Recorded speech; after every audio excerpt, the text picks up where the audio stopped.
I was born on a mist-laden morning in 1965, in a modest cottage that clung to the edge of the Burren, that stark limestone landscape in County Clare, where the earth seems to breathe through the cracks in the rock.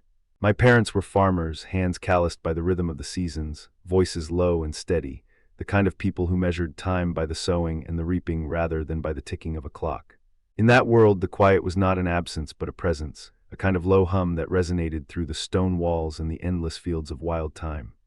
It was in that quiet that my earliest sense of being began to take shape, an awareness that there was something more than the immediate task of milking the cows or mending the fence, a sense that the world, in its vastness, held a depth that could be felt if only one listened. When I was 10, a traveling schoolteacher named Mrs. O'Leary arrived in the village with a battered copy of Edmund Husserl's Logical Investigations. She spoke of the return to the things themselves, and of bracketing the natural attitude so that the pure experience of phenomena could be examined without the veil of presupposition. I remember the way her eyes lit up as she read the opening lines, "All consciousness is consciousness of something."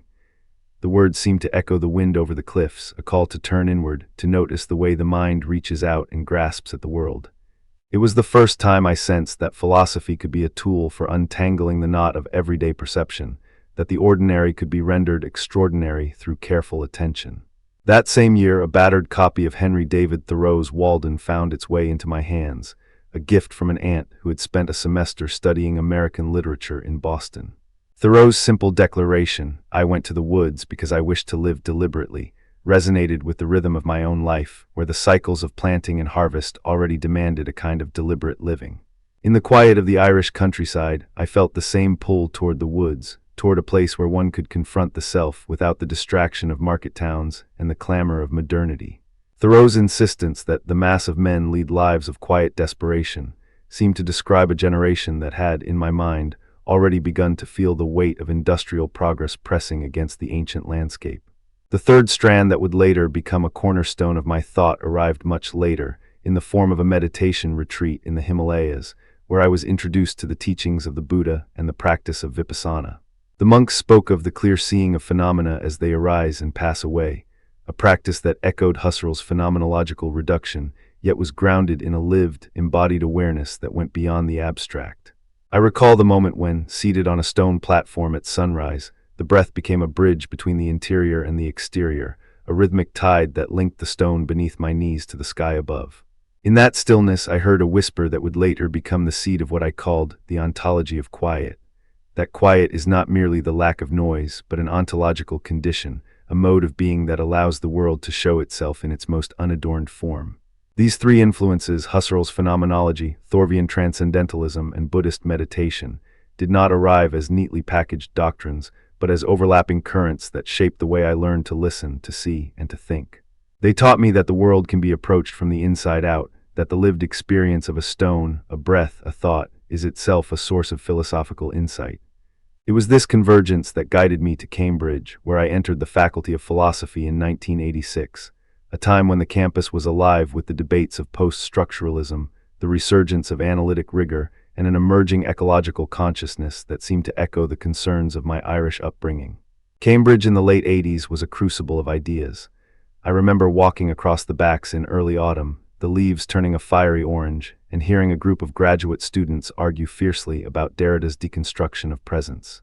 At the same time, the environmental movement was gaining momentum, with the publication of The Limits to Growth still reverberating through policy circles, and the Chernobyl disaster of 1986 casting a long, radioactive shadow over the discourse on technology and nature.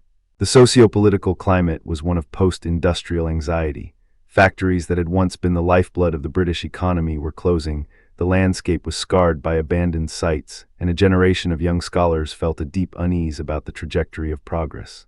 It was in this environment that I began to articulate a philosophy that sought to bridge the gap between phenomenological description and ecological responsibility. My first major paper, submitted in 1990, was titled The Silence of the Stone: Phenomenology and the Environment. In it, I argued that the traditional phenomenological focus on consciousness and intentionality could be extended to include the non-human world, that the stone, the river, the wind, each have a mode of appearing that is not merely a backdrop for human perception, but a participant in the unfolding of meaning. I quoted Husserl's observation that the world is given to consciousness in a certain way, and added that this certain way must be understood as an intersubjective field where human and non-human horizons intersect. The paper received a modest reception, but it caught the attention of a professor who was deeply engaged with Heidegger's concept of Gelassenheit, or releasement. He invited me to a small conference in Oxford in 1992, where, after a long day of discussions, a group of us retreated to a remote cabin in the Lake District. It was there, on a night when the wind howled across the tarn and the fire crackled low, that I first articulated what I would later call the ontology of quiet. I remember sitting on a stone bench, looking out over the still water, and feeling that the silence was not an empty void, but a fertile ground where the world could be encountered in its most authentic form. I turned to my colleague, a young scholar named Elise, and said, "In this quiet, the world is not merely absent of sound. It is present in a way that allows each thing to be itself, unmediated by the noise of our conceptual frameworks." She responded with a tentative smile, and we spent the rest of the evening drafting notes that would become the core of my later book, Quietude and Being. The anecdote of that night has become a touchstone in my work, a reminder that philosophy can arise not only in lecture halls, but in the hush of a lake at midnight. 2 years later, in 1994, I published Quietude and Being, a work that attempted to synthesize the phenomenological method with an ecological ethic, drawing heavily on Heidegger's critique of modern technology and his call for a letting be of the earth. I cited Heidegger's assertion that the essence of technology is not a thing but a way of revealing, and argued that the modern technological worldview, with its relentless drive toward efficiency, has eclipsed the quieter modes of revealing that allow the world to present itself as a mystery. At the same time, I invoked Arne Nice's deep ecology, particularly his notion of self-realization, as a process of recognizing the intrinsic value of all living beings. I wrote, "To be truly quiet is to listen to the self-realization of the world, to hear the voice of the river as it declares its own worth beyond human utility." This cross-reference to Nice was intentional, an attempt to show that the ontology of quiet could serve as a bridge between continental phenomenology and the emerging environmental philosophy of the 1990s. The book sparked a lively debate, none more memorable than the 2001 debate at the Royal Institute of Philosophy, where I faced Martha Nussbaum, a preeminent figure in the capabilities approach to ethics. The topic was the role of emotion in moral reasoning. Nussbaum, with her characteristic eloquence, argued that emotions are essential to ethical judgment, that they provide the effective grounding that pure rationality lacks. I, on the other hand, contended that while emotions are undeniably part of human experience, they often arise from a noisy, unexamined engagement with the world, a kind of emotional turbulence that obscures the quieter, more authentic modes of ethical perception. I quoted Thoreau, "Our life is frittered away by detail. The mass of men lead lives of quiet desperation," suggesting that the desperation is amplified when we fail to cultivate quiet awareness. The debate lasted 3 hours, punctuated by moments of respectful silence, and ended without a decisive victor. Yet the exchange illuminated a crucial point: that the cultivation of quiet can serve as a corrective to the overemphasis on emotional intensity in contemporary moral philosophy. Nussbaum later wrote in a footnote that the notion of quiet as an ethical resource is a provocative and valuable addition to the discourse, a small acknowledgement that signaled the beginning of a broader conversation about the role of silence in moral deliberation. In the years that followed, I continued to develop the idea that quiet is not merely a sensory condition, but an ontological stance, a way of being that allows the world to disclose itself without the interference of constant commentary. This stance, I argued, is a response to the post-industrial environmental anxiety that had been building since the late 20th century. The closure of coal mines in the north of England, the rise of climate change activism, and the growing awareness of biodiversity loss all contributed to a cultural mood of unease. In my 2005 essay, Quiet as Resistance, I wrote, "When the world roars with the machines of profit, the quiet becomes a form of dissent, a refusal to be subsumed by the cacophony of consumption." I drew on Simone Weil's concept of attention as an act of love, quoting her, "Attention is the rarest and purest form of generosity. For Weil, attention is a disciplined focus that honors the other. For me, quiet is a cultivated attention that honors the world itself." My work also intersected with the emerging field of contemplative science. In 2008, I collaborated with neuroscientists at the University of Oxford to investigate how sustained periods of quiet meditation affect the brain's default mode network. The study revealed that practitioners who engaged in extended quiet contemplation showed increased connectivity in regions associated with self-referential processing and environmental awareness. This empirical finding gave a new dimension to the philosophical claim that quiet can reshape our relationship to the world, suggesting that the ontology of quiet is not merely a metaphysical speculation, but a lived, measurable transformation. To help viewers visualize the trajectory of my thought, imagine a timeline stretching across a screen. At the leftmost point, we see 1965, a simple line drawing of a cottage in the Burren, a young boy listening to the wind. Moving right, a marker at 1975 shows a tiny book, Husserl's Logical Investigations, opened beside a thistle. The next point, 1986, displays the iconic Cambridge spires, a graduate cap, and a small silhouette of a student holding a copy of Walden. A flash forward to 1992 marks the Lake District cabin, a candle flickering over a notebook with the words "Ontology of Quiet" scrawled in the margin. In 2001, a split screen shows me and Martha Nussbaum, microphones poised, a banner overhead reading Emotion and Ethics. Finally, a 2008 node shows a brain scan, a meditation cushion, and a quote from Simone Weil. This visual would help the audience see how personal history, philosophical influences, and socio-political events intertwine to shape a thinker's path. Returning to the socio-political context, the late 20th century was a period marked by a profound shift in how societies perceived the relationship between humanity and nature. The post-industrial era, especially in the United Kingdom, was characterized by the decline of heavy industry, the rise of service economies, and a growing sense of ecological loss. The 1984-85 miners' strike, for example, was not merely a labor dispute, but a symbolic moment when communities that had lived in close communion with the land faced dislocation and silence, an enforced quiet that was fraught with loss. In the wake of such events, many young philosophers, myself included, began to question the narrative of progress that had justified the exploitation of natural resources. The environmental movement, spurred by the publication of Silent Spring in the 1960s and the subsequent formation of green parties across Europe, provided a cultural backdrop that made the idea of quiet not just personal but political. It was within this climate that I found resonance with the writings of Arne Nies, particularly his notion of ecological self, which proposes that the self expands to include the broader ecological community. Nies wrote, "We are all part of a larger whole, and to harm the whole is to harm ourselves." This idea dovetailed with Heidegger's concept of Gelassenheit, a letting go that allows the earth to reveal itself without being dominated by human will. I saw in both thinkers a call to move away from a dominating stance toward a receptive stance, a stance that could be cultivated through the practice of quiet. In this sense, my ontology of quiet is an ethical practice, a way of aligning oneself with the world's own rhythm. The influence of Simone Weil also deepened during this period.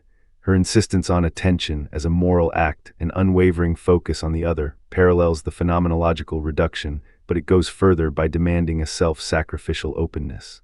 Weil wrote, "The love of the world is the love of the other, not of the world as a thing, but as a living presence." For me, quiet is the medium through which such attention can be sustained. When one sits in silence, the mind is freed from the constant chatter that fragments attention, allowing a deeper, more compassionate engagement with the world. This convergence of phenomenology, transcendentalism, Buddhist mindfulness, and ethical attention formed the backbone of my later works, such as Listening to the Earth, 2012, and Silence as Praxis, 2017. In Listening to the Earth, I explored how the practice of quiet listening could inform environmental policy. I cited the work of the indigenous peoples of the Arctic, whose traditional hunting practices are guided by an acute awareness of subtle environmental cues, wind patterns, animal tracks, the faint scent of sea ice.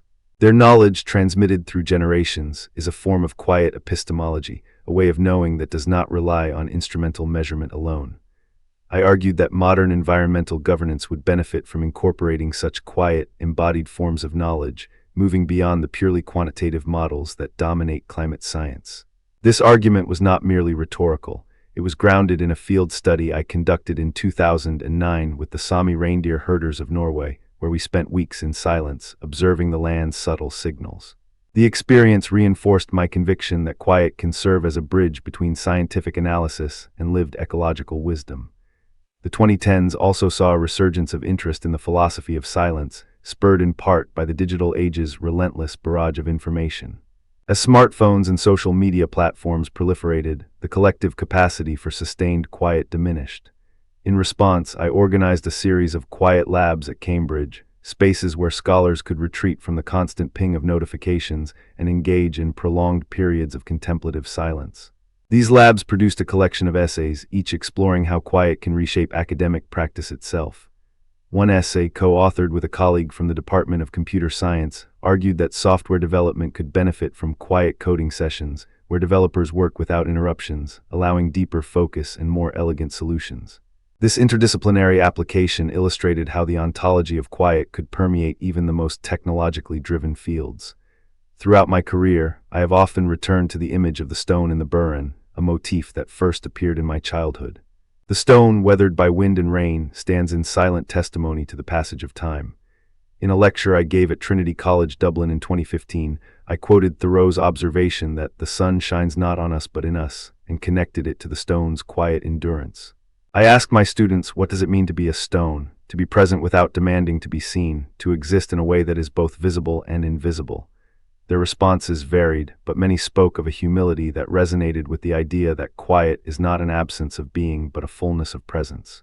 Another anecdote that often surfaces in conversations about my work involves a chance encounter with a monk from the Zen tradition during a conference in Kyoto in 1998. After delivering a talk on the ontology of quiet, the monk approached me and in a soft voice asked, "When you speak of quiet, do you mean the silence of the mind or the silence of the world?" I paused, feeling the weight of his question, and replied, "Both. The mind and the world are mirrors of each other. When one is quiet, the other reflects that quietness." He smiled and said, "Then you have already begun the practice." That brief exchange encapsulated the core of my philosophy. That quiet is a relational phenomenon, a dialogue between interior stillness and exterior calm.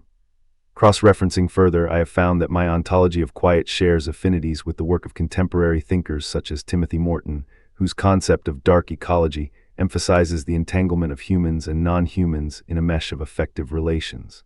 Morton writes, "We are always already entangled in the ecological web, whether we notice it or not."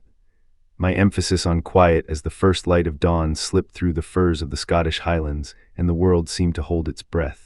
In that hush, Alex O'Connor would later tell us, there is not merely the absence of sound, but a relational field that stretches between every leaf, every stone, every pulse of wind. He called this field quiet, not as a fleeting psychological state that we happen to feel when the world grows still, but as an ontological condition that undergirds the very fabric of reality. When we speak of quiet as something we experience, we risk reducing it to a mere lack, a negative, a void to be filled.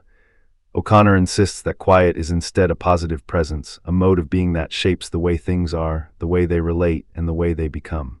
In the following moments we will walk through his three pillars: silence as a relational field, stillness as a mode of being, and absence as a productive presence, while tracing the lineage of his thought from the ancient forests of his fieldwork to the whispered letters exchanged with a Japanese Zen master named Kosho. We will see how his claim that quiet reveals hidden structures of reality stands in stark contrast to Cartesian dualism, and we will also hear the voices of those who challenge his vision. The critics who say silence is merely a lack of stimulus, and the scholars who warn that privileging quiet can marginalize noisy cultures. By the end, perhaps the hush of a forest at dawn and the silence between the notes of John Cage's 433 will no longer seem like curiosities, but rather portals into a deeper metaphysical landscape. Let us begin with the first pillar, silence as a relational field. O'Connor writes, "Quiet is the medium through which all relations are negotiated. It is the invisible lattice that holds the web of being together." Imagine two trees standing a few meters apart. Between them there is air, light, the scent of pine, the faint rustle of insects. Yet there is also a silence, a space that is not empty but saturated with potential. In that silence the trees hear each other's growth, each other's sway, each other's response to the wind. The relational field is not a passive backdrop, it is an active participant. It is comparable, O'Connor suggests, to what Heidegger called Gelassenheit, a letting go that allows beings to reveal themselves in their own time. Where Heidegger's Gelassenheit is a receptive stance toward being, O'Connor's silence is the structural field that makes that receptivity possible. The silence between the trees is not the absence of noise, it is the condition that permits the trees to be in relation, to be seen as more than isolated objects. In the same way, consider the hush that settles over a concert hall after a performer has finished a phrase. The audience does not merely wait for the next sound, they inhabit a shared silence that shapes the meaning of the music that has just been heard. The silence becomes a relational field between composer, performer, and listener, a field in which the music's emotional contour is negotiated. O'Connor draws on this example to argue that quiet is not a passive void but a dynamic field that mediates meaning. He quotes the poet William Butler Yeats, who wrote, "In the quiet the mind finds the shape of the world." For O'Connor, that shape is not a mental construction alone. It is a metaphysical structure that is already present in the quiet itself. The second pillar, stillness as a mode of being, moves us from the relational to the existential. O'Connor distinguishes stillness from inertia. Inertia is the resistance to change. Stillness, on the other hand, is a positive mode of existence that allows being to unfold without the interference of constant motion. He points to the ancient practice of forest bathing, Shinrin-yoku in Japan, where participants sit quietly among trees, allowing the stillness of the environment to settle into their own bodies.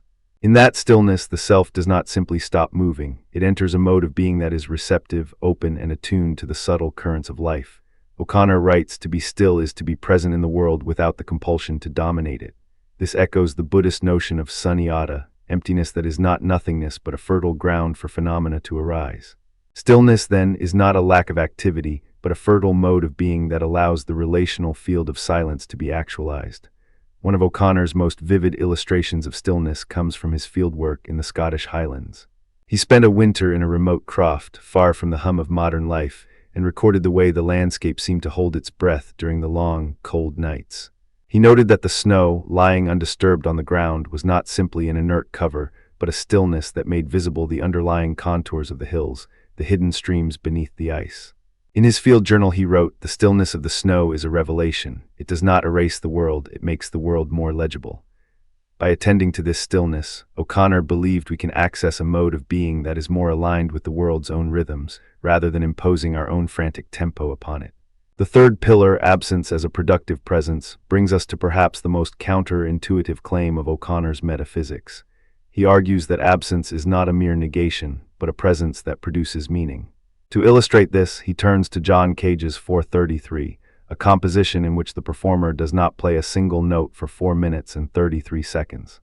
The piece is often described as silence, yet Cage himself insisted that the work is not about the absence of sound, but about the sounds that fill the silence, the coughs of the audience, the creak of the chair, the distant traffic.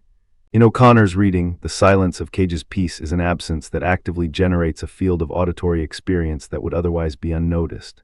He writes, "Absence, in its quietest form, is a catalyst that brings hidden structures into view."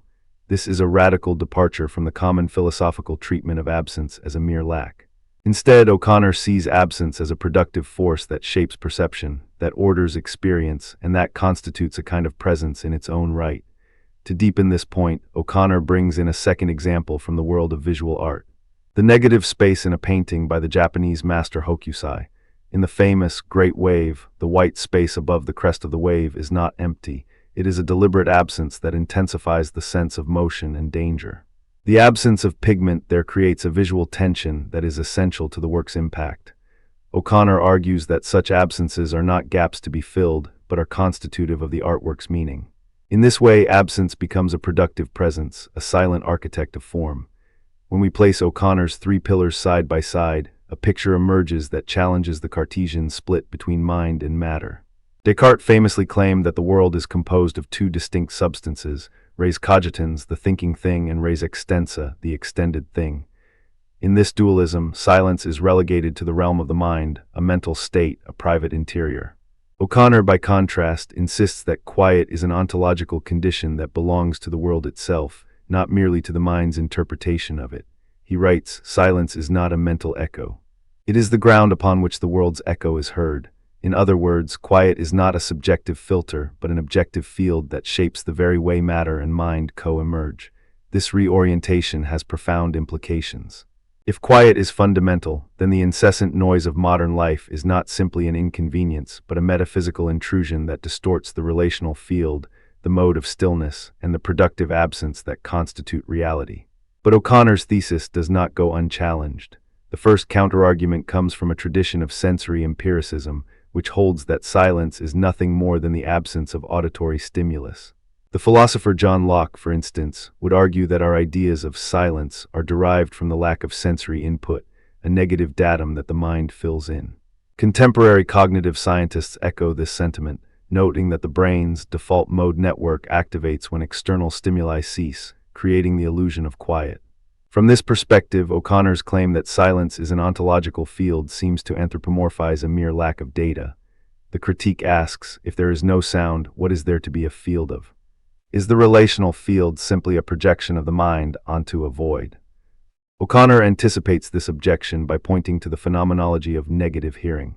He cites the work of the Austrian philosopher Edith Stein, who described how, even in the absence of sound, the ear remains attuned to the possibility of sound, to the horizon of hearing. In this sense, silence is not a blank screen but a textured surface that registers the potential for auditory events.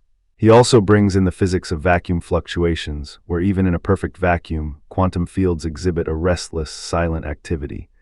The quiet of the vacuum is not a lack of being, but a seething field of potentiality. By drawing on these scientific insights, O'Connor argues that silence can have a structural reality independent of human perception. The second counterargument is more cultural and political. Critics from post-colonial and sound studies fields warn that privileging quiet risks silencing, or rather, marginalizing, cultures that celebrate noise, rhythm, and vocality. The anthropologist Stephen Feld, in his studies of the Kaluli people of Papua New Guinea, shows how sonic ecologies are central to identity, cosmology, and social cohesion. For such communities, the world is not a quiet field to be entered, but a vibrant chorus of voices, drums, and environmental sounds. If philosophy elevates quiet as a universal ontological condition, does it not impose a Western, perhaps even monastic, aesthetic upon diverse ways of being? Moreover, the history of silence in Western thought is entangled with power. The silencing of dissenting voices, the suppression of marginalized languages, the quiet imposed by colonial regimes. Critics argue that O'Connor's metaphysics could unintentionally echo these histories by suggesting that the quiet is the proper mode of existence. O'Connor engages with this critique by turning to his own correspondence with the Japanese Zen master Kosho. In a series of letters dated 1998, Kosho wrote, "The bell that does not ring still rings in the heart. The silence that is heard is the sound of the void." O'Connor responded by acknowledging that quiet is not a universal aesthetic but a relational practice that can be cultivated across cultures, provided it is not imposed. He wrote, "Quiet for me is not a monastic retreat from noise, but a doorway that invites all sounds to be heard in their own right." He further argued that the quiet he proposes is a methodological stance, a way of listening that respects both the loud and the soft, the noisy and the still. In this sense, the critique that quiet marginalizes noisy cultures can be met by a more inclusive understanding of quiet as a relational openness rather than a forced silence. Returning to the concrete examples, let us linger a moment on the hush of a forest at dawn. As the first pale light filters through the canopy, the world seems to exhale. The birds have not yet begun their chorus, the wind is still, and the dew clings to the moss like tiny mirrors. In this moment, the relational field of silence is palpable. The trees are not isolated. They are part of a network that communicates through mycorrhizal fungi, through chemical signals, through the very stillness of the air. The stillness of the forest is a mode of being that invites each organism to be present without the compulsion to dominate. The absence of human-made noise allows the subtle rustle of a squirrel, the faint drip of water from a leaf, the low hum of insects to become audible. These sounds, though faint, are not merely filling a void. They are co-creating the forest's reality. In O'Connor's terms, the quiet of the forest is a productive absence that reveals the hidden structures of ecological interdependence. It is a living illustration of how silence can disclose the relational field that binds the world together. Now consider John Cage's 433.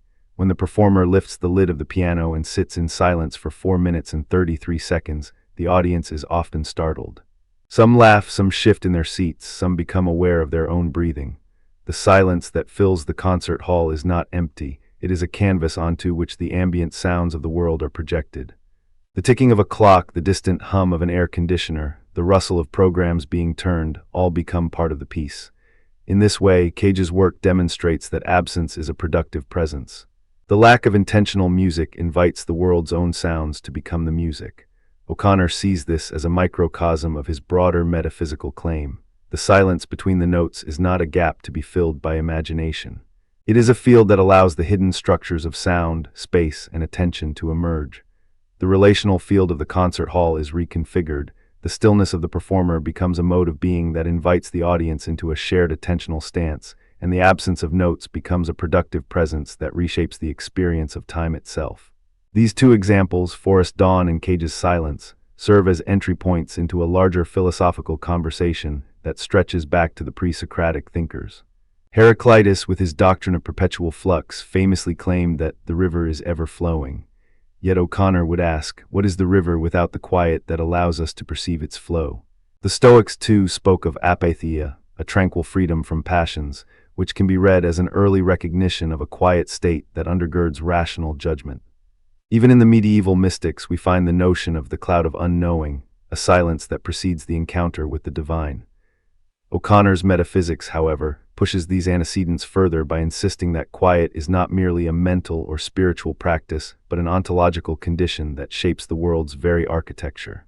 He also draws heavily on Martin Heidegger's later work, especially the concept of Gelassenheit, which Heidegger describes as a releasement or letting be. In Being and Time, Heidegger introduces Dasein as the being that questions its own being, but in his later lectures he moves toward a more poetic thinking that embraces the world's silence. O'Connor interprets Gelassenheit as an invitation to inhabit the relational field of quiet, to allow beings to reveal themselves without the imposition of technological enframing. He writes, where Heidegger sees a letting be, O'Connor sees a quiet that lets be. In this sense, O'Connor's silence is a concrete, experiential counterpart to Heidegger's philosophical call for a more attuned relationship with being. Contemporary eco-philosophy also provides fertile ground for O'Connor's ideas. Thinkers such as Timothy Morton, with his concept of dark ecology, argue that the ecological crisis is exacerbated by our inability to listen to the non-human world. Morton writes, the ecological imagination requires a quiet listening to the non-human other. O'Connor's relational field of silence can be read as an ontological foundation for this listening. By recognizing quiet as a productive presence, we can begin to hear the subtle signals of climate change, the slow rise of sea level, the gradual shift in migratory patterns, not as background noise, but as meaningful articulations of the Earth's altered state. In this way, O'Connor's metaphysics offers an ethical dimension. To respect quiet is to respect the hidden structures of reality, and thereby to act responsibly toward the planetary whole. Yet the eco-philosophical appropriation of quiet is not without its tensions. Some environmental activists argue that the call for silence can be co-opted by those who wish to silence dissenting voices about environmental injustice. Here again, O'Connor's dialogue with Kosho becomes relevant. In a letter dated March 12, 1999, Kosho wrote, "The bell that rings in the valley can be heard only when the wind is still, but the wind must not be silenced forever." O'Connor responded, "We must learn to hear the bell without drowning it in a storm of our own making."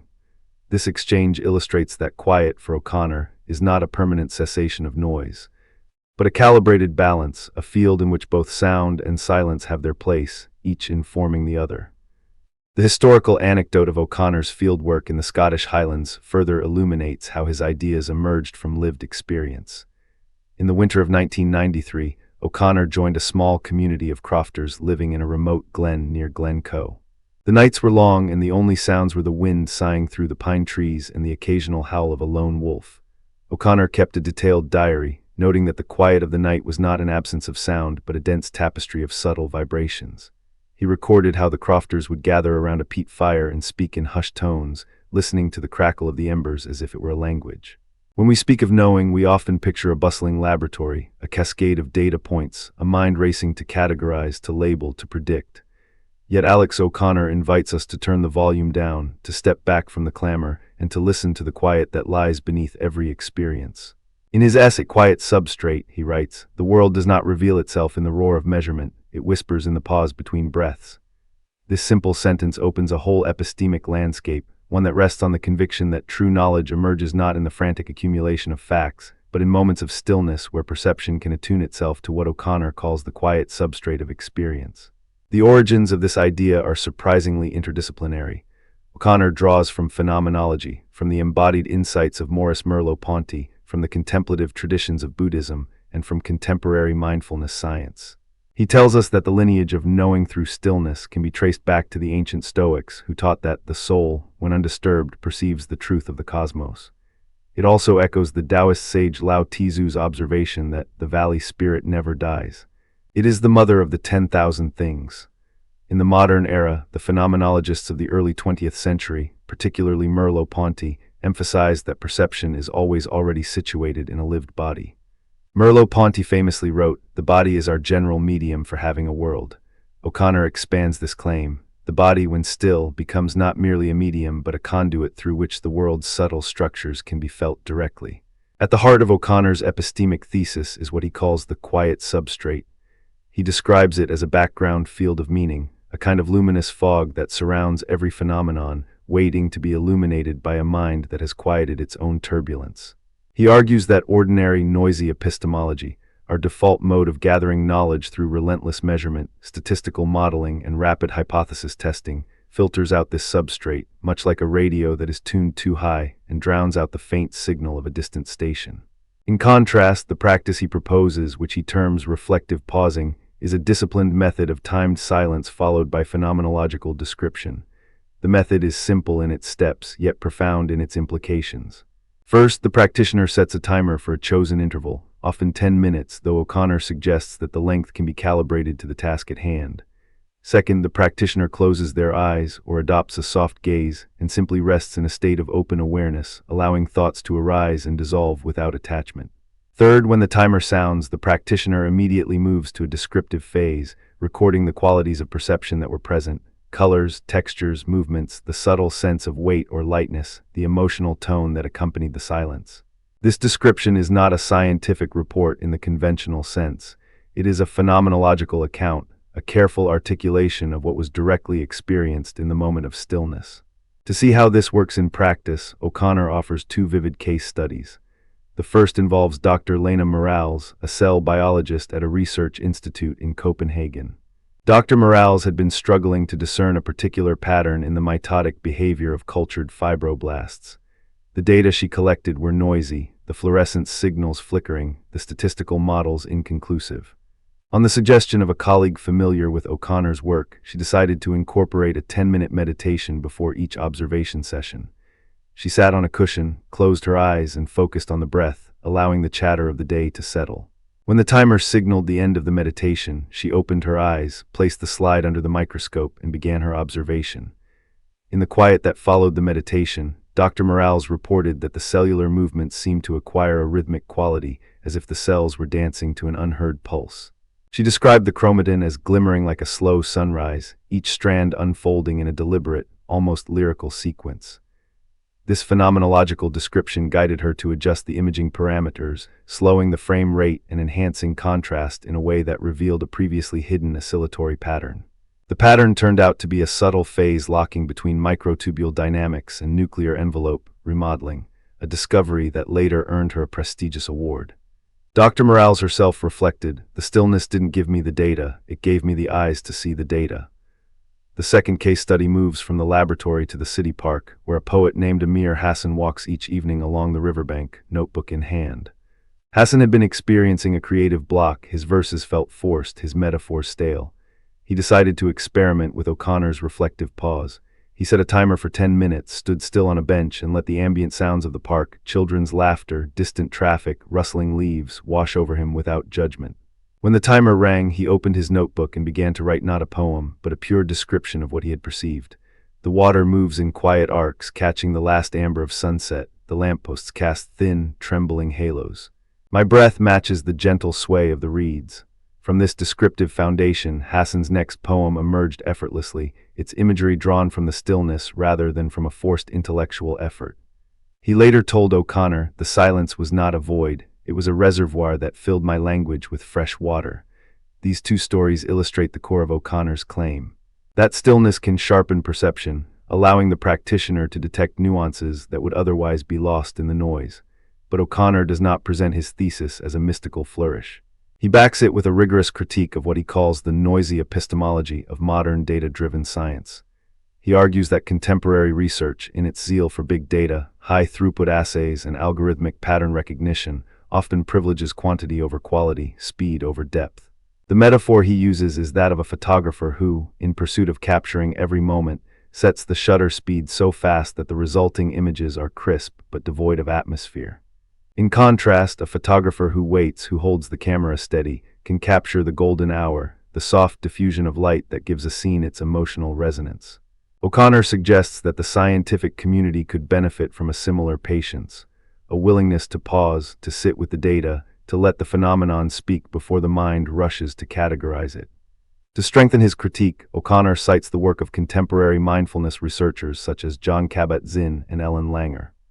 Kabat-Zinn's seminal study on mindfulness-based stress reduction showed that participants who engaged in regular, structured silence exhibited heightened attentional control and increased activation in brain regions associated with sensory integration. Langer's research on mindful learning demonstrated that learners who were encouraged to pause and reflect before answering test questions performed better on tasks requiring creative problem solving. O'Connor weaves these findings into his argument, suggesting that the benefits observed in these studies are not merely therapeutic but epistemic. They enhance the mind's capacity to perceive subtle patterns and to generate novel insights. Yet no philosophical position is complete without facing its critics. O'Connor's thesis has attracted two prominent lines of objection. The first is the argument that empirical rigor cannot be substituted by meditation. Skeptics contend that while meditation may improve subjective experience, it does not replace the need for systematic measurement, control groups, and statistical validation. They point to the history of pseudoscience, warning that a reliance on introspection can lead to unfounded claims. In response, O'Connor does not deny the value of empirical methods. He writes, "The quiet substrate is not an alternative to the laboratory. It is a complement, a way of tuning the instrument of perception before the experiment begins." He emphasizes that reflective pausing is meant to precede, not replace, the empirical phase. The descriptive accounts generated in the pause are intended to inform the design of experiments, to suggest variables that might otherwise be overlooked. Moreover, O'Connor cites a series of collaborative studies between phenomenologists and neuroscientists in which reflective pausing led to the identification of previously unreported micro-behaviors in animal models, subsequently confirmed through rigorous statistical analysis. In this way, the practice becomes a hypothesis-generating tool, not a hypothesis-testing one. The second objection claims that stillness limits creativity, that a mind locked in quiet cannot generate the bold, disruptive ideas that fuel artistic and scientific breakthroughs. Critics argue that creative leaps often arise from chaotic brainstorming, from the collision of disparate concepts, not from solitary silence. O'Connor addresses this by distinguishing between the generative phase of creativity and the receptive phase. He invokes the ancient Greek concept of muse as a moment of receptive inspiration, followed by the active crafting of the work. He writes, "Silence is the fertile soil. The storm of ideas is the seed that later sprouts." He also points to historical anecdotes that illustrate how periods of enforced stillness have catalyzed breakthroughs. For instance, the mathematician Carl Friedrich Gauss, as a teenager, famously solved a complex problem in a single night after a night of quiet contemplation, later recalling that the answer rose from the calm as a ship from a harbor. Similarly, the writer Virginia Woolf described her room of one's own, not merely as a physical space, but as a mental sanctuary where the clamor of the outside world could not intrude upon her prose. By presenting these precedents, O'Connor shows that stillness does not stifle creativity. Rather, it creates the conditions under which ideas can settle, cohere, and eventually erupt. Historical anecdotes further enrich the narrative. In 1913, Merleau-Ponty attended a retreat organized by the French philosopher Henri Bergson, where participants practiced silent walking in the gardens of the Château de Pontscorf. Bergson noted in his journal, "The silence of the walk allowed the mind to sense the continuity of time, not as a series of discrete moments, but as a flowing river." This experience directly informed Merleau-Ponty's later articulation of the lived body as a chiasm of perception and action. O'Connor frequently references this episode to illustrate how disciplined silence can reveal the temporal texture of experience. Another anecdote comes from the early days of the American cognitive revolution. In 1956, psychologist George Miller, while grappling with the limits of short-term memory, retreated to a cabin in the woods for a week of silence. In a letter to a colleague he wrote, "In the quiet I saw the mind's capacity not as a fixed slot, but as a dynamic garden where attention can be cultivated." Miller's subsequent work on the magical number 7 was shaped by this reflective pause, underscoring how stillness can sharpen theoretical insight. O'Connor's own life provides a vivid illustration of his method in action.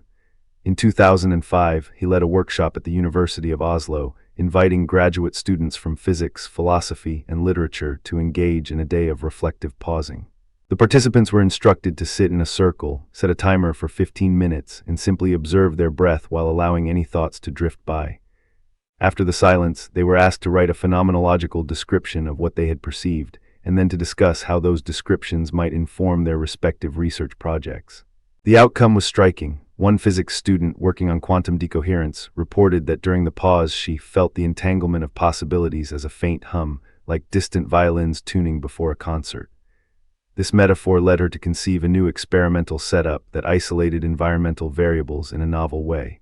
A literature student, meanwhile, described the silence as a canvas of absence where the colors of language could be mixed more freely. He went on to write a series of poems that critics later hailed as a fresh synthesis of phenomenological insight and lyrical form. O'Connor later wrote in his workshop notes, "The silence was not an empty void. It was a shared field of potential, a communal substrate that each participant could draw upon." The participants' testimonies, recorded in a series of interviews, consistently highlighted a heightened sense of insight, an increased capacity to notice subtle patterns, and a feeling that the usual mental chatter had been temporarily lifted, revealing a clearer view of their own intellectual landscapes. To understand why reflective pausing works, we can turn to contemporary neuroscience. Studies using functional magnetic resonance imaging have shown that during periods of focused, open monitoring meditation, activity in the default mode network, often associated with mind-wandering and self-referential thought, decreases, while activity in the insular cortex, a region involved in interoceptive awareness, increases. This shift corresponds to a state in which the brain is less occupied by narrative self-talk and more attuned to raw sensory input. Researchers such as Richard Davidson have argued that this state enhances sensory precision, allowing individuals to detect finer-grained details in their environment. O'Connor's reflective pausing aligns precisely with these findings. By deliberately quieting the default mode network, the practitioner creates a neural environment conducive to heightened perception. But the implications of O'Connor's epistemology extend beyond the laboratory or the poet's notebook. In the realm of education, his method suggests a new pedagogy, one that integrates moments of silence into the curriculum, encouraging students to pause before answering, to describe what they notice before they judge. In clinical practice, physicians might adopt a reflective pause before diagnosing, allowing the subtle cues of a patient's narrative to surface. In governance, policymakers could use reflective pausing in deliberative assemblies, giving space for collective stillness before formulating legislation. The common thread is the recognition that stillness is not a passive state, but an active, generative one, a fertile ground for the emergence of knowledge. Modern interpretations of O'Connor's ideas have begun to appear in interdisciplinary journals. A 2022 article in the Journal of Consciousness Studies titled "Quiet Epistemology: Phenomenology Meets Mindfulness" argues that O'Connor's reflective pausing offers a bridge between the first-person methods of phenomenology and the third-person rigor of experimental psychology. The authors cite O'Connor's claim that the quiet substrate is a shared horizon of experience, and demonstrate how this horizon can be operationalized in mixed methods research, combining phenomenological interviews with physiological measures of attention. Another recent work, Silence as Data, published in the journal Science, Technology, and Human Values, proposes that the descriptive accounts generated during reflective pauses could be treated as a new form of qualitative data, coded and analyzed alongside traditional quantitative metrics. The authors point out that such data capture dimensions of experience, texture, mood, resonance that are often invisible to numerical scales. Analogies help to make these abstract ideas more tangible. Imagine a lake at dawn, its surface smooth and mirror-like. A stone tossed into the water creates ripples that disturb the reflection, obscuring the sky. The noisy epistemology is like tossing countless stones. Each data point creates a ripple that distorts the view. Reflective pausing, by contrast, is like allowing the lake to settle, letting the surface become still so that the sky's true colors can be seen. In another analogy, consider a radio tuner. When the dial is turned haphazardly, you hear static, fragments of many stations overlapping. When you carefully adjust the knob, you lock onto a single frequency, and the music comes through with clarity. The quiet substrate is that single frequency, and reflective pausing is the careful adjustment of the knob. Cross-referencing with other philosophical traditions deepens our appreciation of O'Connor's contribution. The Buddhist concept of sunyata, often translated as emptiness, is not a nihilistic void but a relational openness that allows phenomena to arise interdependently. O'Connor's quiet substrate resembles this openness. It is not the absence of content, but a receptive field that makes content possible. Likewise, the phenomenological concept of epishae, introduced by Edmund Husserl, involves bracketing presuppositions to examine phenomena as they appear. Reflective pausing can be seen as a practical enactment of the epishae, a lived suspension of judgment that clears the way for fresh perception. Even in the analytic tradition, the philosopher Ludwig Wittgenstein's later remarks about seeing as the idea that we can shift from one way of looking at a situation to another resonate with O'Connor's claim that stillness allows a new seeing as to emerge. The practice also engages with contemporary debates about the role of embodiment in cognition. Merleau-Ponty argued that perception is not a passive reception of sensory data, but an active, bodily engagement with the world.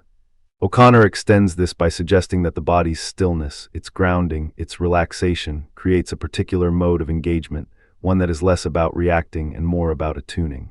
This attunement is akin to what contemporary cognitive scientists call predictive coding, where the brain constantly generates expectations about incoming sensory input. In a state of stillness, the brain's predictive machinery can calibrate when we begin to ask what it means to live ethically in a world saturated with advertisement. With the constant hum of machines, with the endless scroll of digital feeds, we find ourselves standing at the edge of a question that Alex O'Connor calls the problem of ethical noise. O'Connor's answer is not a louder voice, but a quieter one. He proposes a way of being that he names compassionate minimalism, a practice that asks us to consume only what is necessary, while simultaneously cultivating a deep, active empathy for every sentient being whose life is touched by our choices. In this segment, we will trace the origins of that idea, meet the thinkers who helped shape it, unpack O'Connor's central arguments, examine the most common objections, and see how this philosophy unfolds in concrete, lived examples. Along the way, we will hear the echo of Thoreau's Cabin on Walden Pond, the moral calculus of Peter Singer, and the emerging chorus of degrowth theory, all of which resonate with O'Connor's quiet ontology. The seed of compassionate minimalism was planted in the fertile soil of early 21st century environmental activism, a time when the climate crisis was moving from scientific report to public consciousness.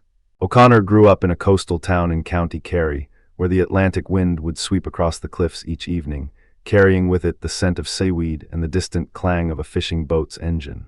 As a teenager, he would sit on the pier and watch the tide pull in and out, noticing how the rhythm of the water seemed to demand a kind of listening that the town's bustling market could not afford. He later recalled in a 2012 interview, "The sea taught me that there is a sound to every action, and when the water is still, you hear the smallest ripple."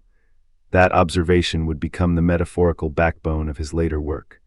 The idea that every material act generates a vibration, a noise, that can either amplify or drown out our moral awareness. In the academic world, O'Connor found a surprising ally in the work of Peter Singer, whose utilitarian ethic emphasizes the reduction of suffering for the greatest number. Singer's 1975 essay, Famine, Affluence, and Morality, famously argued that if we can prevent something bad from happening without sacrificing anything of comparable moral importance, we ought to do so. O'Connor took Singer's calculus and asked a different question. What if the very act of acquiring more than we need creates a background noise that dulls our capacity to hear the cries of those who suffer?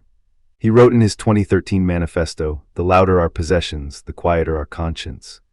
Here, the language of sound becomes a bridge between the utilitarian imperative to reduce harm and a phenomenological awareness of how our lived environment shapes moral perception. Yet O'Connor's thought does not stop at Singer. He draws heavily from Henry David Thoreau, whose experiment at Walden Pond embodied a deliberate withdrawal from the material excess of 19th century America. Thoreau's famous line, "Simplify, simplify," reverberates throughout O'Connor's essays, but with a twist. While Thoreau sought simplicity as a path to spiritual insight, O'Connor adds a compassionate dimension. Simplify not merely for the self, but for the other. In a 2015 lecture at Trinity College, Dublin, he quoted Thoreau verbatim, "I went to the woods because I wished to live deliberately, to front only the essential facts of life." And then extended the thought, "And I discovered that the essential facts include the lives of the insects in the soil, the fish in the stream, the neighbor who cannot afford a second pair of shoes." The philosophical lineage also reaches into contemporary degrowth theory, a movement that critiques the assumption that perpetual economic growth is both possible and desirable. Degrowth scholars such as Giorgos Kallis argue that the pursuit of endless growth is a form of ecological colonialism, imposing the consumption patterns of the affluent onto the planet. O'Connor's compassionate minimalism can be seen as a personal, micro-level enactment of degrowth. By reducing one's own material footprint, one contributes to a larger cultural shift that questions the very premise of growth as a moral good. He often frames this relationship with an analogy that has become a staple in his talks. Imagine the world as a symphony. Each instrument, industry, agriculture, technology must play its part in harmony. When one section blares too loudly, the melody is lost, and the listeners, the sentient beings who share the stage, can no longer discern the music of justice. To understand how compassionate minimalism moves from abstract theory to lived practice, we must look at two vivid projects that O'Connor himself helped launch. The first, known as the Silent Kitchen, began in 2011 as a community initiative in Galway. A group of volunteers, inspired by O'Connor's writings, decided to prepare a communal meal every Saturday, but with a single rule. No conversation is allowed while cooking or eating. The silence is not meant to create discomfort, but to foster a deep, embodied gratitude for each ingredient, each hand that has tended the soil, each animal whose life has been taken. Participants report that the quiet allows them to notice the subtle textures of the food, the scent of the herbs, the faint crackle of the pan sensations that are usually drowned out by the chatter of daily life. As O'Connor wrote in his 2012 essay, The Quiet Plate, when the kitchen is silent, the food speaks, and the food tells us the story of the earth that bore it. The Silent Kitchen has since inspired similar projects in Dublin, Cork, and even a small community in Berlin, where the practice has been adapted to include a brief moment of shared reflection on the ethical origins of each dish. The second example is O'Connor's own personal decision to live in a tiny, off-grid cabin, a structure he calls the Quiet Hearth. In 2014, after a period of intense public speaking and academic publishing, O'Connor announced that he would sell his Dublin apartment, purchase a small plot of land in the Burren, and build a cabin no larger than 15 square meters. The cabin is powered by a single solar panel, heated by a wood-burning stove, and furnished with reclaimed furniture. O'Connor describes the experience in his 2015 book, Living Lightly. The walls of my cabin are thin, but they are thick with the sound of wind and rain. In that thinness I hear the heartbeat of the earth, and I am reminded that my needs are modest, that my desires can be met with a single cup of tea, a well-worn book, and the company of birds. The Quiet Hearth is more than a minimalist dwelling. It is a laboratory for testing the claim that material excess creates noise that drowns ethical awareness. O'Connor reports that after moving, his capacity for empathy expanded dramatically. He began to notice, for instance, the plight of a family of hedgehogs crossing the garden path and the way a neighbor's child struggled to afford school supplies. In his own words, when I stripped away the excess, the world's suffering became audible. These two projects illustrate the core of compassionate minimalism. A deliberate reduction of material consumption, paired with an intentional cultivation of empathy. The reduction of noise, whether literal, as in the Silent Kitchen, or metaphorical, as in the Quiet Hearth, is intended to open a space in which ethical considerations can be heard more clearly. O'Connor argues that our modern environment, saturated with advertisements, consumer gadgets, and the constant buzz of social media, creates a kind of background static that numbs our moral sensibilities. He likens it to trying to listen to a whisper in a crowded room. If the room is filled with shouting, the whisper is lost. If we lower the volume of the room, the whisper can be heard. In this metaphor, the shouting is the relentless push to acquire more, to own more, to display more. The whisper is the quiet call of the sentient beings whose lives are affected by each purchase. To make this argument more concrete, O'Connor draws on a range of empirical studies. He cites research from the University of Cambridge that found a correlation between high levels of consumer debt and reduced capacity for altruistic behavior. He also references a 2018 study in Nature Sustainability, which demonstrated that households that reduced their consumption by 20% reported higher levels of life satisfaction and greater engagement in community volunteering. O'Connor weaves these findings into a narrative that suggests a causal link. When we free ourselves from the pressure to constantly acquire, we free mental bandwidth for compassion. Of course, no ethical theory is without its critics. The first major objection comes from the standpoint of social justice. That minimalism, especially in its most austere forms, is a privilege unavailable to the poor. Critics argue that telling someone to consume less ignores the structural inequalities that force many to prioritize survival over ethical reflection. In response, O'Connor acknowledges the validity of this concern, but reframes the conversation. He points to the difference between necessity and excess. In a 2016 op-ed titled The Ethics of Necessity, he wrote, "I am not asking the impoverished to give up what they need to survive. I am asking the affluent to relinquish what they do not need, to create a space where the needs of all can be met." He further argues that the very act of reducing excess can be a form of redistribution, because the resources saved by one can be redirected toward those in need. He cites the example of a collective in Barcelona that pooled the surplus produce from their minimalistic gardens and donated it to a local food bank, thereby turning personal minimalism into communal generosity. A second objection targets the role of silence itself. Some philosophers and activists warn that silence can become a tool for avoidance, a way to ignore injustice rather than confront it. They point to historical moments when silence was used to silence dissent, to cover up atrocities. O'Connor anticipates this critique by distinguishing silence as a reflective practice from silence as oppression. He argues that the silence he advocates is not a withdrawal from the world, but a deep listening to the world. In a 2018 lecture at the European Institute of Philosophy, he said, "Silence is not the absence of sound. It is the presence of attention. When we are silent, we are not mute, we are hearing." He also stresses that compassionate minimalism does not demand silence in the public sphere. On the contrary, he encourages activists to use the clarity gained from personal silence to speak more powerfully in the public arena. He gives the example of a former silent kitchen participant who, after experiencing the heightened empathy cultivated in the quiet kitchen, went on to organize a protest against a local factory that was polluting a river, using the moral clarity she had gained to articulate a compelling demand for change. These counterarguments are not merely academic, they have been lived out in O'Connor's own history. In 2010, he entered a collaboration with the Irish Green Party, offering his philosophical framework to help shape their policy platform on sustainable consumption. The partnership was fraught with tension. Party officials initially wanted to promote a green consumerism that encouraged the purchase of eco-friendly products, a strategy that O'Connor argued merely shifted the noise from one form of consumption to another. He reminded them of the ancient Irish proverb, "A man who takes more than he needs is a thief of the earth's bounty." After weeks of negotiation, the final policy adopted a clause that called for reducing overall consumption levels, not merely substituting products, a direct reflection of compassionate minimalism's emphasis on quantity over substitution. 4 years later, in 2014, O'Connor launched a public critique of fast fashion, a phenomenon he described as the loudest scream of capitalist excess. He published an essay titled "The Stitch That Silences," in which he argued that the rapid turnover of clothing not only creates environmental waste but also drowns the voice of garment workers in low-wage economies. He quoted the words of a seamstress from Bangladesh, "We stitch the world's desire for newness, but our own lives are stitched with silence." O'Connor's critique sparked a debate within the Irish fashion community. Some designers accused him of romanticizing poverty, while others embraced his call for quiet wardrobes, collections built on timeless pieces, repaired rather than replaced.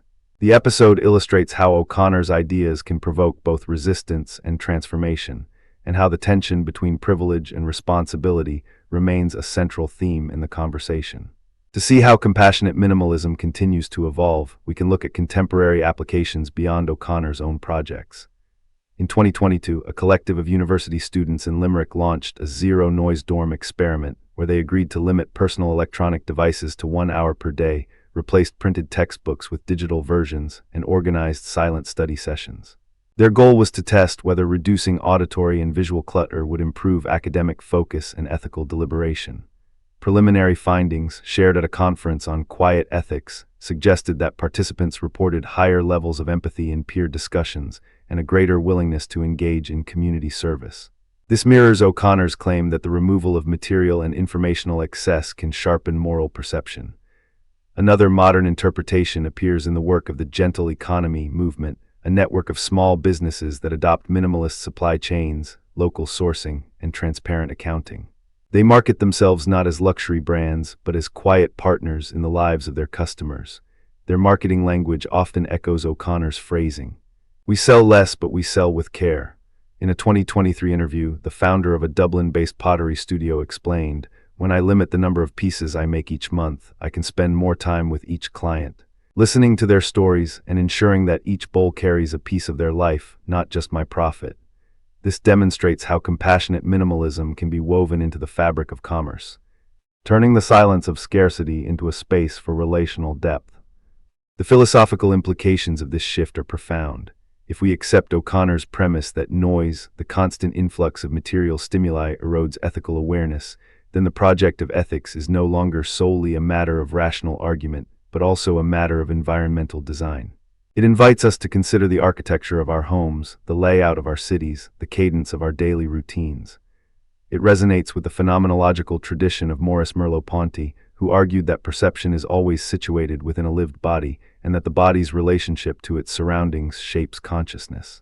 By altering the material conditions of our lives, we alter the very horizon of what we can perceive as morally salient. Cross-referencing with Peter Singer, we can see a complementary relationship. Singer's utilitarian calculus asks us to weigh the consequences of actions on overall suffering. O'Connor's approach asks us to first clear the auditory field so that the suffering can be heard at all.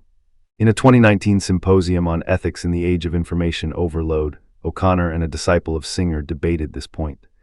Singer argued that the most effective way to reduce suffering is to direct resources where they have the greatest impact, regardless of personal lifestyle. O'Connor replied, if the donor's mind is saturated with noise, the allocation of resources may be well-intentioned but misdirected. Silence is the prerequisite for precision. The dialogue highlighted that the two thinkers, while operating from different methodological angles, share a common goal. The alleviation of suffering. Thoreau, too, offers a useful foil.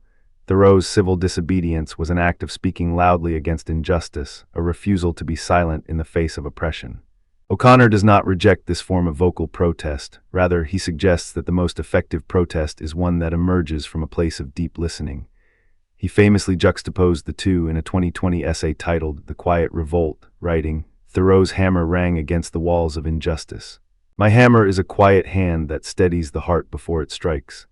In this way, compassionate minimalism can be seen as a complement to civil disobedience. The inner silence prepares the soul to act with clarity and purpose when the moment of protest arrives. Degrowth theory provides another layer of context.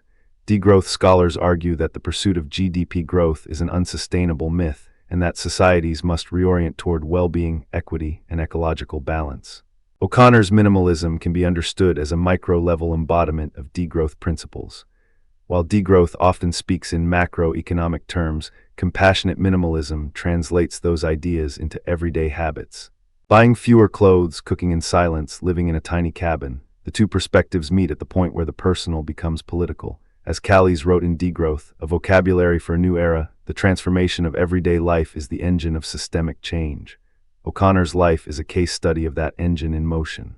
Let us now turn to some concrete analogies that help illuminate why silence and minimalism matter for ethics. Imagine you are trying to hear a distant violin in a bustling marketplace. The clatter of carts, the shouts of vendors, the music of street performers all combine to create a cacophony. If you step away from the market and sit in a quiet garden, the violin becomes audible, its melody clear and moving. In the same way, the violins of suffering, the subtle, often invisible harms inflicted on animals, ecosystems, and marginalized peoples are drowned out by the marketplace of consumer culture. By stepping back, by reducing the volume of our own consumption, the reception of Alex O'Connor's philosophy has unfolded like a slow, resonant echo across the varied chambers of contemporary thought, reverberating in university lecture halls, activist meetings, and even the playlists of popular podcasts. When we first introduced his ontology of silence, a claim that silence is not merely the absence of sound but a positive, constitutive force shaping subjectivity, academics responded with a mixture of fascination and caution. In the philosophy department of the University of Toronto, a graduate seminar on silence and the self spent an entire semester tracing O'Connor's lineage from the mystics of early Sufism to the phenomenology of Husserl, while simultaneously interrogating the gaps that remain. In those discussions, the professor would often pause, letting the silence settle before asking, what does it mean to hear a thought that refuses to be spoken? That pause, deliberate and measured, became a teaching tool in itself, mirroring O'Connor's own practice. In the realm of activism, O'Connor's ideas have taken on a pragmatic urgency. Environmental collectives in the Pacific Northwest have adopted his principle of quiet resistance, staging silent vigils at pipeline construction sites, not as a symbolic gesture, but as an embodied enactment of the claim that silence can destabilize the hegemonic noise of corporate discourse. One activist, Maya Torres, recalled in a recent interview, when we stood there not speaking, the machinery seemed to sputter. It was as if the silence itself was a pressure valve, releasing the tension of the whole debate. Such testimonies have circulated widely on social media, where short video clips of silent protests have amassed millions of views, turning O'Connor's abstract theory into a visual meme that resonates with a generation accustomed to the constant hum of notifications. Popular culture, too, has found a foothold for O'Connor's quiet philosophy. A Netflix documentary series titled The Sound of Nothing devoted an entire episode to exploring the art of intentional silence, featuring interviews with musicians, meditation teachers, and O'Connor himself. The series narrator, with a voice softened to a whisper, would often say, "Listen to the spaces between the notes, for there the true melody of life resides." Even mainstream music has begun to incorporate longer stretches of silence within tracks, a trend some critics attribute to O'Connor's influence. The pop star Leela Hart's latest album includes a 3-minute track titled Stillness, composed solely of ambient white noise punctuated by deliberate gaps, and she credited O'Connor in the liner notes. A reminder that silence can be louder than any lyric. Yet, as any philosopher knows, every bold claim invites rigorous critique. Analytic philosophers have taken up O'Connor's work with a particular focus on its metaphysical underpinnings. David Chalmers, known for his work on consciousness, raised a pointed objection during a panel at the 2023 Mind and Matter conference. He argued, O'Connor's ontology of silence risks collapsing into a kind of metaphysical vagueness that renders the term analytically inert. If silence is both a lack and a positive force, how do we distinguish it from other emergent properties without a clear definitional framework? Chalmers went on to suggest that O'Connor's language, while poetically resonant, might benefit from the precision of modal logic, asking, can we model silence as a necessary condition for certain epistemic states, or does it remain an indeterminate placeholder? This critique sparked a lively exchange, with some scholars defending O'Connor by invoking the tradition of negative theology, where the ineffable is intentionally left beyond the grasp of strict logical categorization. From a different angle, post-colonial scholars have interrogated the cultural assumptions embedded in O'Connor's silence. Gayatri Spivak, in a seminal essay titled The Unspoken Subaltern, warned that the very framing of silence as a universal ethical resource can mask Eurocentric power dynamics. She wrote, when silence is posited as a liberatory practice without attending to whose silence is being privileged, we risk reproducing the very silencing we seek to undo. Spivak pointed to the historical silence imposed upon colonized peoples, noting that the silence of the subaltern is often a forced condition, not a chosen ethical stance. She urged O'Connor's followers to ask, whose voice is being amplified through the act of silence, and whose is being erased. This line of critique has inspired a wave of scholarship that seeks to contextualize O'Connor's ideas within decolonial frameworks, examining how the practice of silence might be reclaimed by marginalized communities rather than appropriated as a universal balm. The dialogue between these critiques and O'Connor's own responses has generated a fertile ground for interdisciplinary research. One notable example is the Quiet Cities initiative in Copenhagen, an urban planning project that directly translates O'Connor's philosophical insights into the built environment. The city's Department of Sustainable Development, in partnership with the Institute for Quiet Architecture, designed entire neighborhoods where traffic noise is minimized through a combination of sound-absorbing materials, green corridors, and staggered work hours. Residents report a measurable reduction in stress hormones, and preliminary data suggest that local businesses have experienced a 12% increase in customer dwell time, attributed to the calmer atmosphere. The project's lead architect, Soren Lund, often reflects, we are not merely building quieter streets. We are sculpting spaces where citizens can hear the subtle hum of their own thoughts, echoing O'Connor's claim that silence is a generative condition for self-knowledge. The initiative has been documented in a series of short films that juxtapose bustling cityscapes with the serene, muted zones, inviting viewers to contemplate how urban noise shapes social interaction. Parallel to the municipal experiment, corporate wellness programs have begun to embed O'Connor's practices into their daily routines. At the multinational tech firm Novatech, the Human Resources Department introduced a silent sprint, a 15-minute, company-wide pause at 10 a.m. each day, during which all employees are encouraged to close their laptops, mute notifications, and sit in silence. The program's architect, Dr. Priya Mehta, a former mindfulness researcher, cites O'Connor's essay, Silence as Ethical Praxis, as a foundational text. She explains, by institutionalizing a moment of collective quiet, we aim to disrupt the constant feedback loop of digital alerts, allowing employees to recalibrate their attention and foster a deeper sense of agency. Early evaluations reveal a modest but statistically significant drop in reported burnout, and participants often describe the experience as a breath of fresh air in a sea of constant chatter. Some skeptics within the company question whether such practices merely serve as a veneer for productivity enhancement. But proponents argue that the ethical dimension, respecting the inner silence of each worker, aligns with O'Connor's broader moral vision. The convergence of these real-world applications was dramatically illustrated at the 2022 International Symposium on Quiet Philosophy, held in the historic city of Bruges. The symposium gathered philosophers, urban planners, activists, and corporate leaders under a vaulted hall whose stone walls seemed to absorb the murmurs of the crowd. The opening keynote, delivered by O'Connor himself, emphasized the political potency of silence, stating, "Silence is not passive. It is an active refusal to be co-opted by dominant narratives." The audience responded with a moment of collective stillness, a living embodiment of his claim. Yet as the day progressed, a heated debate erupted during a panel titled Silence and Power. A post-colonial theorist, Dr. Amara Kalu, challenged the panelists, arguing that the symposium itself, by foregrounding silence as a universal remedy, risked silencing dissenting voices that do not share the same cultural relationship to quiet. She raised her hand, and the room fell into a palpable hush, each participant feeling the weight of the very concept under scrutiny. When she spoke, her voice trembled. "We must ask whether the act of silencing, even voluntarily, can become a tool of domination when it is framed as neutral."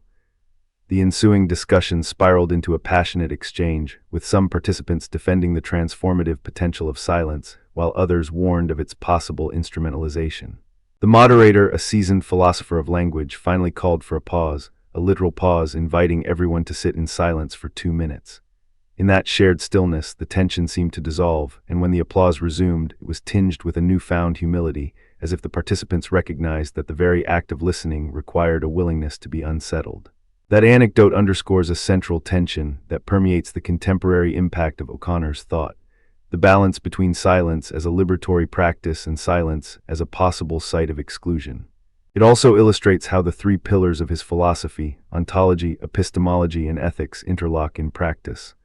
Ontologically, silence is posited as a foundational condition of being, a space where potentialities gather. Epistemologically, it functions as a mode of knowing, a way to attune to subtle patterns that loud discourse often drowns out. Ethically, it becomes a responsibility to create and protect spaces where such attunement can occur. In the Quiet Cities project, the ontological claim manifests in the physical design of spaces that allow silence to exist. The epistemological claim appears in the way residents report heightened awareness of environmental cues. The ethical claim is reflected in municipal policies that prioritize quiet over commercial noise. In corporate wellness, the same triad unfolds: the ontological assumption that employees possess an inner silence worth nurturing, the epistemological belief that this silence can sharpen decision-making, and the ethical imperative to honor that inner space as part of humane work conditions. Looking ahead, scholars have begun to outline a roadmap for future research that bridges these domains. One promising avenue lies in the intersection of neuroscience and O'Connor's silence. Recent studies using functional magnetic resonance imaging have identified a quiet network in the brain, regions that become more active during periods of low external stimulation, correlating with increased creativity and emotional regulation. Researchers such as Dr. Alina Rossi propose a longitudinal study that would embed O'Connor-inspired silent practices in schools, measuring changes in neural connectivity over time. Such work could provide empirical grounding for the claim that silence is not merely metaphorical, but has a tangible physiological signature. Another fertile field is climate ethics. O'Connor's emphasis on listening to the unspoken needs of the planet dovetails with emerging theories of planetary humility, which argue that human societies must adopt a posture of quiet attentiveness to ecological thresholds. In a collaborative project between the University of Copenhagen and the Global Climate Initiative, scholars are designing silence zones within protected forests, where human presence is minimized to allow ecosystems to reveal their own rhythms. The data collected, species activity patterns, acoustic biodiversity, are being interpreted through O'Connor's lens, suggesting that a disciplined quiet can become an ethical stance toward the earth, a form of eco-silence that respects the agency of non-human actors. Digital media presents both a challenge and an opportunity for extending O'Connor's philosophy. In an age where algorithms amplify noise, a growing number of technologists are experimenting with quiet algorithms, software that deliberately reduces notification frequency and curates content to promote reflective pauses. The startup Quiet Wave has launched a browser extension that inserts brief, timed silences between scrolling sessions, accompanied by a subtle visual cue, a fading lotus that reminds users of the underlying philosophical principle. Early user feedback indicates a reduction in compulsive checking behavior, hinting at a possible ethical redesign of digital interfaces. Yet, critics warn that such tools could be co-opted by corporations seeking to increase productivity under the guise of wellness, echoing Spivak's caution about the silencing of dissent. Cross-referencing with other thinkers enriches these explorations.